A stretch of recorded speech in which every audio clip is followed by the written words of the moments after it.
पंचायती राज के जनप्रतिनिधि डाल रहे हैं एमएलसी चुनाव में वोट। विभिन्न जिलों से आई रिपोर्टों के अनुसार 2 बजे तक 90% से ज्यादा पड़े हैं वोट। और वहीं एक बहुत बड़ी खबर आ रही है वित्त रहित कॉलेजों के लिए। वित्त रहित कॉलेजों के मिले हैं 421 करोड़। अब कॉलेज के शिक्षकों को खाते में भेजी जाएगी राशि।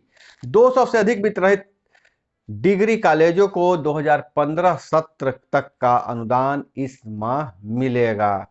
और वहीं एमएलसी चुनाव की बात करें तो प्रत्याशियों में 51% कारोबारी, औसत संपत्ति 37 करोड़ रुपए। निर्दलीय सचिदानंद राय के पास है 1108 करोड़, मतलब 1108 करोड़ के साथ सबसे अमीर हैं।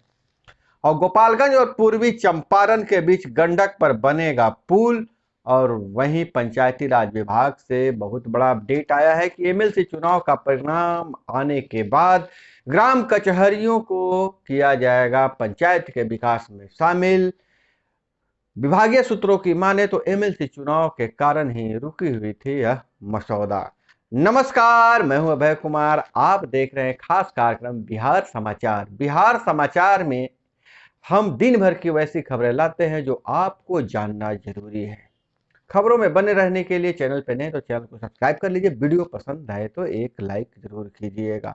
हम आपको बता दें कि यह जनप्रतिनिधि, त्रिस्तरीय पंचायती राज के जनप्रतिनिधि और स्थानीय निकाय के प्रतिनिधि एमएलसी का चुनाव कर रहे हैं। एमएलसी को वोटिंग है आज और जगह जगह प्रखंड मुख्यालयों पर बूथ बनाए गए हैं। सभी जिलों से जो रिपोर्ट मिलकर आ रही है कि बड़ी संख्या में जनप्रतिनिधि, स्थानीय मुखिया, वार्ड पंचायत समिति सदस्य और जिला परिषद सदस्य वोटिंग देने के लिए पहुंच रहे हैं। इस विधायक और सांसद भी इस चुनाव में वोटर होते हैं। जो खबरें निकल कर आ रही है कि सभी जगह चाक चौबंद व्यवस्था है और शांतिपूर्ण मतदान चल रहा है। मतदान प्रक्रिया की जो रफ्तार है बहुत तेज है और इसमें 90% से ज्यादा वोटिंग होने की उम्मीद है। शाम 3 बजे तक जो रिपोर्ट आई थी उसके अनुसार 90.2% वोटिंग हो चुकी है। और इधर एमएलसी चुनाव पर नजर डालें तो एमएलसी चुनाव करोड़पतियों से भरा पड़ा है, जिसमें आधे से ज्यादा प्रत्याशी कारोबारी हैं और औसत संपत्ति 37 करोड़ है। मतलब सारे करोड़पति ही एमएलसी चुनाव लड़ रहे हैं। और निर्दलीय सचिदानंद राय के पास 1108 करोड़ की संपत्ति है। 24 सीटों पर चुनाव हो रहा है। मतदान आज समाप्त हो जाएगा और नतीजे 7 अप्रैल को आ जाएंगे। और अगर हम बात करें अन्य प्रत्याशी तो राजीव कुमार गोपालगंज से हैं, वो भाजपा के प्रत्याशी हैं। उनके पास 159.9 करोड़ रुपए है। वहीं भाजपा के ही प्रत्याशी मनोज कुमार सिंह सीवान से लड़ रहे हैं, जिनको 69.43 करोड़ के मालिक हैं, घोषित संपत्ति जो उन्होंने बताया है। और वहीं राजद प्रत्याशी सौरभ कुमार पश्चिम चंपारण से लड़ रहे हैं। उनकी कुल संपत्ति 55.74 करोड़ रुपए है। वहीं जदयू प्रत्याशी संजय प्रसाद मुंगेर से चुनाव लड़ रहे हैं, जिनकी घोषित संपत्ति 45.11 करोड़ रुपए है। तो यह करोड़पतियों का खेल है। जैसा कि आपको पता है इस चुनाव में पैसे का लेन देन काफी हुआ है। लाखों वोटर, इतना बड़ा प्रचार तक फिर भी खत सीमा क्यों नहीं तय हुआ है, बड़ा सवाल उठ रहा है। और बहुत बड़ी खबर आ रही है वित्त रहित कॉलेजों के लिए। वित्त रहित कॉलेजों के लिए अब शिक्षकों के खाते में भेजी जाएगी राशि भेजी जानी है।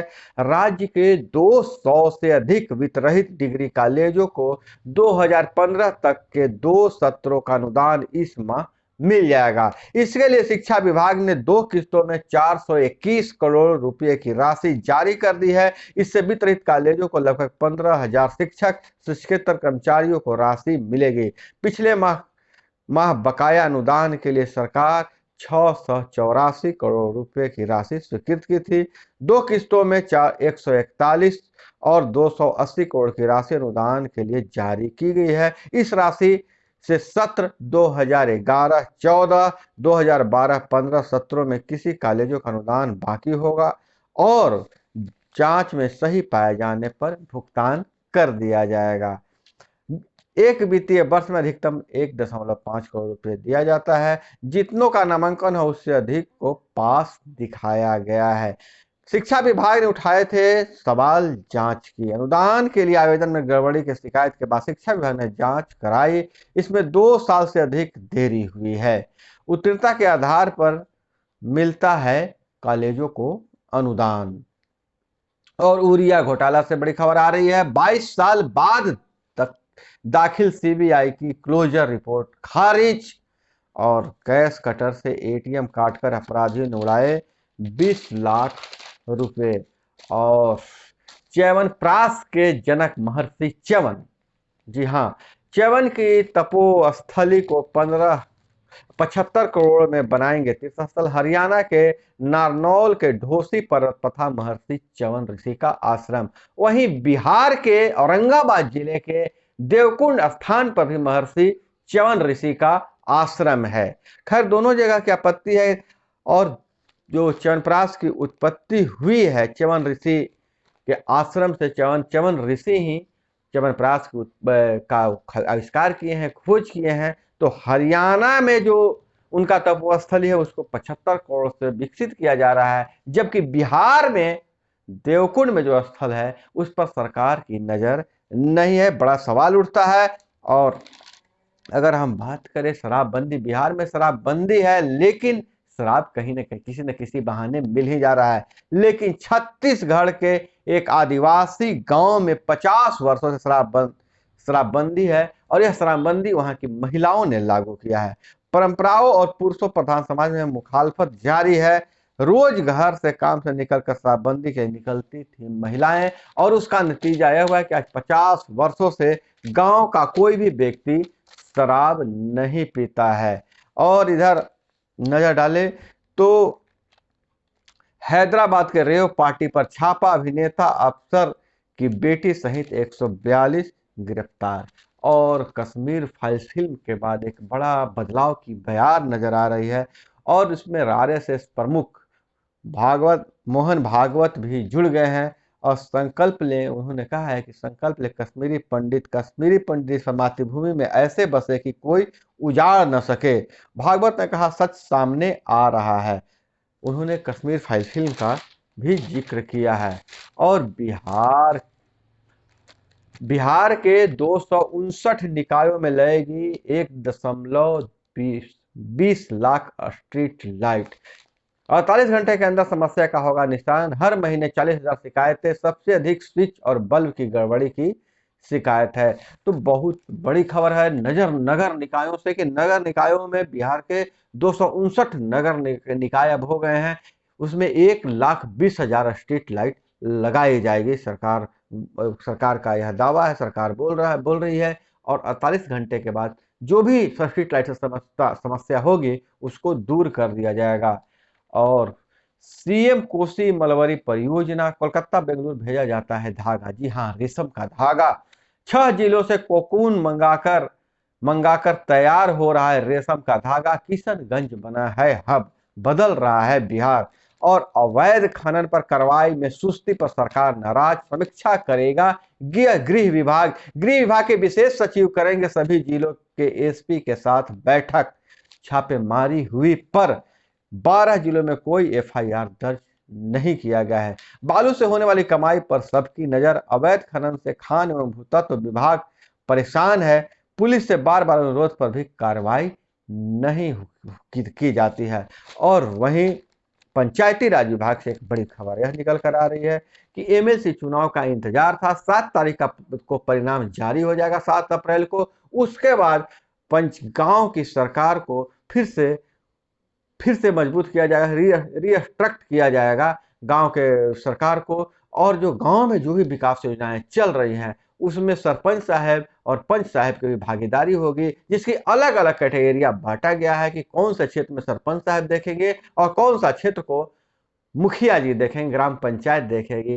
तो देखते हैं, मसौदा तैयार है, कब तक मुहर लगती है और सरपंच और पंच साहब उप सरपंच को कब तक उनका अधिकार मिलता है। हालांकि सरपंच साहब को इस बार एमएलसी चुनाव में वोटिंग का अधिकार नहीं मिला। इस पर विभाग ने कहा है कि बहुत लेट हो चुकी है और वोटर लिस्ट तैयार हो चुका है, लेकिन अगली बार से उम्मीद जताई जा रही है कि सरपंच और पंच को भी वोटिंग का अधिकार मिल जाएगा एमएलसी चुनाव में, क्योंकि विधि मंत्रालय जो है केंद्र सरकार का, वह रास्ता साफ कर दिया है। अब राज्य निर्वाचन आयोग के पाले में गेंद है। राज्य निर्वाचन आयोग जल्द ही इस पर कोई फैसला देके उसके बाद कैबिनेट से मोहर लगने की उम्मीद है। और वहीं क्या बिहार के सीएम नीतीश कुमार अब नहीं रहेंगे? और तो सीएम कौन होंगे? सीएम बनने के सवाल पर नित्यानंद राय बोले, पीएम के सानिध्य में मिली है बड़ी जिम्मेवारी और सौभाग्य की बात है। केंद्रीय गृह राज्य मंत्री नित्यानंद राय ने सीएम बनने के चर्चा पर सवाल को सीधे सीधे तो नहीं नकारा। उन्होंने कहा कि मेरे लिए सौभाग्य की बात होगी। और वहीं जायसवाल बोले, 23 अक्टूबर को जगदीशपुर में होगा समारोह, तैयारी की समिति गठित, ऐतिहासिक होगा इस बार का वीर कुंवर सिंह विजयोत्सव। बिहार में उद्योग लगाने को बढ़ावा देने में मदद करेगी गुजरात सरकार मदद करेगी। और रिजर्व बैंक ऑफ इंडिया में 294 पदों की वैकेंसी, अफसर बनने का बहुत बढ़िया मौका है। और 2026 तक इंजीनियरिंग, टेलीकॉम और हेल्थ केयर में होंगे 12 मिलियन जॉब्स, 12 मिलियन नौकरी मिलेगी। स्किल्ड पेशेवर को बढ़ेगी मांग। और इधर कर्नाटक का आंध्र के साथ जन्मस्थली को लेकर चल रहा है विवाद। भाजपा हनुमान जन्मस्थली पर दाव। एक कर्नाटक में भाजपा के लिए दक्षिण का अयोध्या समान मुद्दा बन सकता है हनुमान जी का जन्म स्थली। मुख्यमंत्री बोम्मई अंजनाद्री के विकास के लिए दे चुके हैं 100 करोड़ रुपए। एक और मुद्दा है हिजाब, हलाल मुस्लिम वेंडरों पर पाबंदी के मुद्दे पर मिला लाभ, फायदे में नजर है। आंध्र प्रदेश में भाजपा के लिए अभी सियासी जमीन कम है और हनुमान जन्मस्थली का जब मामला आएगा तो वहां फिर सियासी जमीन तैयार हो जाएगी। भूखे रूसी फौजों को धोखे से खिलाई जहरीली पेस्ट्री, 2 मरे 28 बीमार। जी हाँ, रूस की फौज यूक्रेन में है, जाहिर सी बात है भूख लगेगा, लेकिन स्थानीय नागरिक धोखे से जहरीली पेस्ट्री खिला दिया जिसमें 28 बीमार हो गए और दो की मौत हो गई है। चीन में 2 साल बाद कोरोना के 13,000 से ज्यादा नए केस, नया वेरिएंट भी सामने आया है। और पड़ोसी देश पाकिस्तान से खबर आ रही है। पाकिस्तान के एक्सपर्ट कह रहे हैं कि इमरान खान का जो दाव है नाकाम रहेगा, जिन्होंने मत विभाजन से पहले संसद को ही भंग कर दिया है। संसद भंग करना गैर कानूनी, इमरान का खेल नहीं चलेगा। कोर्ट ने सरकार को आदेश दिया था कि अविश्वास प्रस्ताव पर वोटिंग कराएं। विपक्ष के पास 3 विकल्प है मात्र, और इससे भारत की चिंता बढ़ी है। और इमरान की गुगली इसको कहा जा रहा है कि वोटिंग से पहले संसद भंग, अब 90 दिन में चुनाव कराने की बात कह रहे हैं इमरान खान। वोटिंग होती तो सरकार चली जाती।